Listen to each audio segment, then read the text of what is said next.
శ్రీమన్నారాయణ ఆండాళ్ దివ్య తిరువడిగలే శరణం. ఈరోజు మనం 24వ పాసురం అర్థాన్ని తెలుసుకుందాం.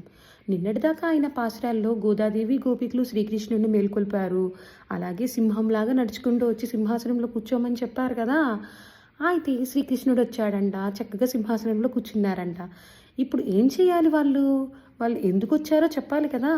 కానీ ఏం చేశారంట గోపికలు? తమ కోరిక గురించి మర్చిపోయి స్వామిని దర్శించిన ఆనందంలో ఆయన అవతారాల్లోని ముఖ్య ఘటనలు స్మరిస్తూ ప్రతిదానికి మంగళాశాసనం చేస్తున్నారంట. ఏ విధంగా చేస్తున్నారంట?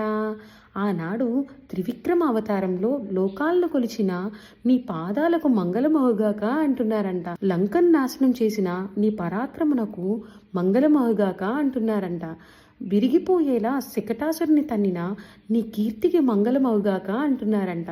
దూడను కర్రగా విసిరిన నీ పాదాలకు మంగళమవుగాక, అలాగే గోవర్ధన పర్వతాన్ని గొడుగుగా ఎత్తిన నీ దయగల హృదయమునకు మంగళమవుగాక అంటున్నారు. శత్రువులను జయించి నాశనం చేసి నీ చేతిలోని చక్రాయుధానికి మంగళమవుగాక అంటున్నారంట.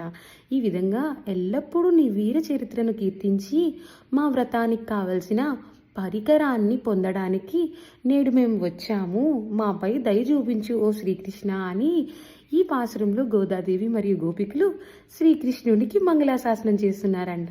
జై శ్రీమన్నారాయణ.